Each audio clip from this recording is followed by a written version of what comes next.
ঢাকাবাসী বা বিভিন্ন জেলায় তারা যেন নির্বিঘ্নে ঘরে ফিরতে পারে, পরিবারের সাথে ঈদ করতে পারে, সেটা যেন আমাদের মন্ত্রণালয়ের প্রত্যেকে সচেষ্ট আছে।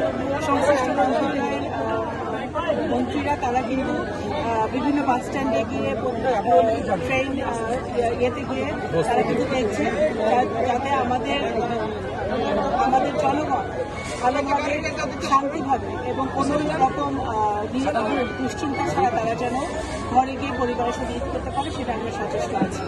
এছাড়াও আপনারা দেখবেন যে আমাদের একটা যুদ্ধ অবস্থা বিরাজ করছে করতে পারছে, সেই কারণেও আমাদের জনগণ যাতে তাদের দ্রব্যমূল্য নিয়ে তাদের যেন কোনো সমস্যা না হয়, তেল, এলএনজি, গ্যাস এটা নিয়ে যেন কোনো সমস্যা না হয়। কোনো দ্রব্যমূল্যের দামও কিন্তু বৃদ্ধি পায় নাই, তেলের দামও বাড়ানো হয়নি, কোনো কিছু মূল্যই কিন্তু বৃদ্ধি পায়নি। সেই জায়গাতেও কিন্তু সরকার অত্যন্ত সচেষ্ট আছে। মাননীয় প্রধানমন্ত্রী অত্যন্ত নিবিড়ভাবে সতর্কতার সাথে সকল কর্মসূচি উনি পরিলক্ষণ করছেন। উনি দেখছেন যাতে সকলেই নিশ্চিন্তে ঘরে ফিরতে পারে এবং বিশেষ করে আমাদের মধ্যপ্রাচ্যে যেসব ভাইরা যুদ্ধ অবস্থায় আছে, যারা দেশে ফিরতে পারছেন না, পরিবারের সাথে ঈদ করতে পারছেন না, তারা যাতে নিরাপদে থাকতে পারে, সেই লক্ষ্যে কিন্তু আমাদের সরকার কাজ করছে।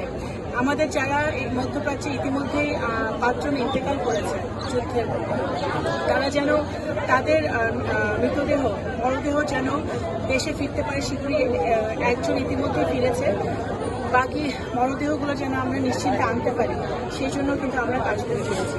তাই এই ঈদ আমরা আশা করি সকলে ভালোভাবে তাদের পরিবারের সাথে ঈদ করতে পারবে এবং বিএনপি সরকার, বর্তমান প্রধানমন্ত্রী এই ব্যাপারে অত্যন্ত সচেষ্ট আছে।